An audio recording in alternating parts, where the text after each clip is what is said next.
राजनीति गलियारों में चर्चा शुरू हो चुकी है, मगर उस चर्चा के ऊपर आज खास बात करेंगे। हमारे साथ खास मेहमान हैं युवा मोर्चा के प्रदेश उपाध्यक्ष विशाल पार्थ, जिनसे खास बात करेंगे। सर, हाल ही में आप ही की पार्टी के एक वरिष्ठ नेता के द्वारा दलित समुदाय नेता प्रतिपक्ष टीकाराम जूली के मंदिर जाने के बाद उन्होंने उस मंदिर में जाकर गंगा जल का छिड़काव किया। इसको लेकर आप क्या कहें? निश्चित रूप से ऐसी एक घटना अलवर ज़िले में हुई है, तो माननीय ज्ञानदेव आहूजा जी द्वारा जो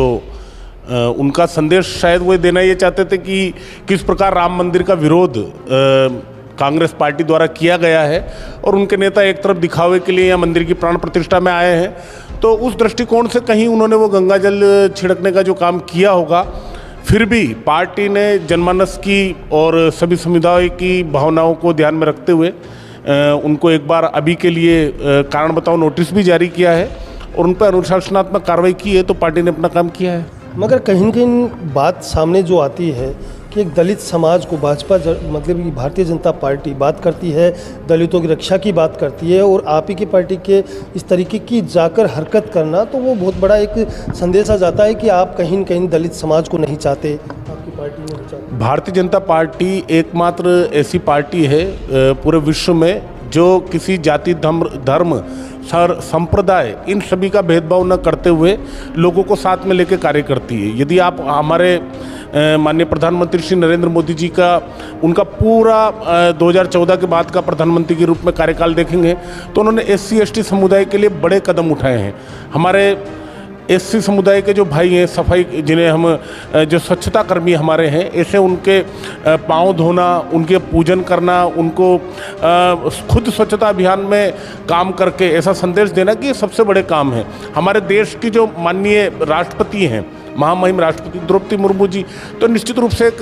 संदेश है कि भाई दलित समाज या जनजातीय समाज से भी माननीय प्रधानमंत्री श्री नरेंद्र मोदी जी का या हमारी पार्टी का सरोकार किस प्रकार है और कितना सम्मान हम उनको देते हैं। मगर अब कहीं न कहीं इस मामले को लेकर बड़ा विरोध हो रहा है। राहुल गांधी ने भी हाल ही में इस चीज़ को लेकर कहा कि भारतीय जनता पार्टी शुरू से दलितों के ऊपर अत्याचार करती रही है, वो कभी नहीं मानती दलितों को। राहुल मुद्दा बन चुका है, कह सकते हैं। हाँ, ये हम कह सकते हैं कि किसी जो कि विषय को डाइवर्ट करते हुए और अपनी राजनीति की रोटियां सेकने के लिए या बोले तो एक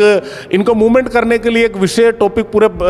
देश प्रदेश में मिला है, ये निश्चित रूप से देखने को मिलता है। परंतु राहुल गांधी जी का हम करते देखें, अभी रिसेंटली गुजरात में जो इनका अधिवेशन था, किस प्रकार माननीय सरदार वल्लभ भाई पटेल की प्रतिमा पर उन्होंने माला फेंकी। आप देखो, जो इतने बड़े जनमानस के इतने बड़े दिग्गज जिन्हें लौह पुरुष के नाम से हमारे देश में ख्याति प्राप्त है, उनके ऊपर माला फेंकना, और एक तरफ स्टैच्यू ऑफ यूनिटी जैसी विश्व की सबसे बड़ी प्रतिमा सरदार वल्लभ भाई पटेल की भारत में माननीय प्रधानमंत्री श्री नरेंद्र मोदी जी के नेतृत्व में बनना, तो आप देख सकते हैं कि उनको जो भी विषय ये मिला है, ठीक है, कुछ दिन उनको इन विषयों पर अपना अखबार में, फोटो में, TV में आने दीजिए। अब बात कर लेते हैं वक्फ बोर्ड बिल को लेकर, जो कि प्रधानमंत्री नरेंद्र मोदी के द्वारा लोकसभा में गया, उसके बाद राज्यसभा में पेश हुआ, पास हो गया। अब राष्ट्रपति की मोहर लगने के बाद वो बिल पूर्ण तरीके से पारित हो जाएगा। इसके बाद आपको क्या लग रहा है कि ये एक ऐतिहासिक मुद्दा जो लिया है, वो बहुत बड़ा मुद्दा था जो कई वर्षों से चला आ रहा था, क्या वाकई में सही है या गलत है? अभी थोड़े दिन पुरानी एक बात है, एक किसी गांव के ग्रामीण ने अपने बच्चे की शादी के लिए अपनी ज़मीन बेचने के लिए वो जब रजिस्ट्रार ऑफिस में जाता है तो उसको पता चलता है कि उसकी स्वयं की ज़मीन जो कि पीढ़ी दर पीढ़ी उसकी थी, वो उसकी है ही नहीं, वो उसको अपनी संपत्ति बेचने का अधिकार नहीं है। किस प्रकार वक्फ बोर्ड की जो भी इन्होंने पहले नियम कायदे रखे थे, तो किसी भी गांव को, इवन देन वो पूरा गांव, उसके आसपास के समीप के लगे हुए पूरे गांव वक्फ बोर्ड की संपत्ति बन जाती है। किस प्रकार रेलवे ट्रैक, किस प्रकार इतने बड़े भारत के सभी संसाधन वक्फ बोर्ड की संपत्तियों के अंतर्गत इन्होंने अधीन कर लिए। तो ऐसी नीति तो निश्चित रूप से बदलनी चाहिए थी और ये नीतियों में जो संशोधन हुआ है इसके बाद आप देखेंगे पूरे भारत में हर्ष की लहर है। आज व्यक्ति कॉन्फिडेंस से अपनी रजिस्ट्री को अलमारी में रख के बैठ सकता है और अपनी ज़मीन पे बिना चार दीवारी कराए भी रह सकता है, क्योंकि उसके मन में अब ये भय नहीं है कि हमारी संपत्ति पे वक्फ बोर्ड का बोर्ड लग जाएगा। और सबसे महत्वपूर्ण बात यह है कि इस तरह के कानून कोई से भी पारित हुए, चाहे धारा 370 का विषय हो, चाहे ट्रिपल तलाक का विषय हो, चाहे जैसे भी विषय भारत में आए हैं, तो कांग्रेसियों ने केवल और केवल जनता को गुमराह करने का प्रयास किया कि देश में व्यवस्थाएं बिगड़ जाएगी, देश में अराजकता की स्थिति हो जाएगी। परंतु सभी कानूनों को भारत की जनता ने सहर्ष स्वीकार किया और प्रधानमंत्री श्री नरेंद्र मोदी जी और हमारे राजनीति के जो चाणक्य माननीय अमित शाह जी के नेतृत्व में जिस प्रकार देश में मूवमेंट चल रहे हैं, तो भारत अपने परम वैभव की ओर बढ़ता हुआ जा रहा है धीरे धीरे। तो इस प्रकार के ये तो आपने बता दी आपकी बातें, मगर हाल ही में भारतीय जनता पार्टी यानी कि कह सकते हैं केंद्र में आपकी सरकार है, राजस्थान में आपकी सरकार है।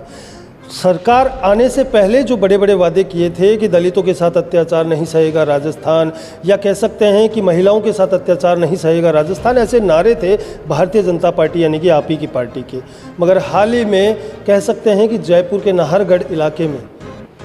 किस तरीके से एक उस्मान खान नामक व्यक्ति ने रोड पर गाड़ी की स्पीड बढ़ाकर और लोगों को कुचला, उसमें 9 लोगों को कुचला, जिसमें 3 लोगों की मृत्यु हो गई है।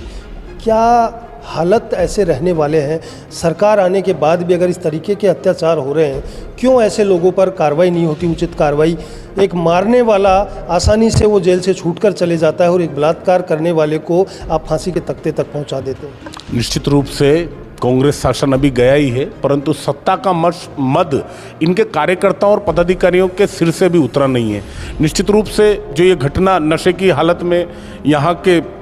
जयपुर के जिला उपाध्यक्ष कांग्रेस के द्वारा की गई है, तो बड़ी ही दुखद है। और किस प्रकार संवेदना की हीनता रही कि इतने गली में चौराहों पे वो लोगों को कुचलते हुए और बेरहमी से लोगों की जब मृत्यु, में तो निश्चित रूप से इसको हत्या ही मानूंगा। तो कांग्रेस सरकार की जो नीतियां रही हैं उससे अभी तक इनके कार्यकर्ताओं को बल मिला हुआ है, परंतु अब राजस्थान में सरकार चेंज हो चुकी है माननीय भजनलाल जी के नेतृत्व में। निश्चित रूप से जहाँ जहाँ इस प्रकार के क्राइम हो रहे हैं उनके घरों पर, उनकी संपत्तियों पर बुलडोजर चलना भी चालू हो गए हैं। और आप देख रहे हैं धीरे धीरे जो इनका सत्ता का मद है, चूँकि पिछले 5 साल ये शासन में रहे हैं, तो निश्चित रूप से मद इनका कांग्रेस के नेताओं का कम होगा। और प्रदेश में कानून की व्यवस्था काफ़ी अच्छी है और धीरे धीरे अराजकता की स्थिति जो इनके नेताओं ने की है, तो धीरे धीरे सुधार होगा, पर 100% सुधार होगा। ये थे हमारे साथ विशाल पार्थ, जो कि प्रदेश उपाध्यक्ष है युवा मोर्चा के और एक युवा नेता हैं, जिनके द्वारा आज हमने खास बातचीत की और खास बातचीत में जाने तमाम मुद्दों पर चर्चा। देखते रहे द पिंक सिटी न्यूज़ के साथ सुभाष बैरवा, जयपुर।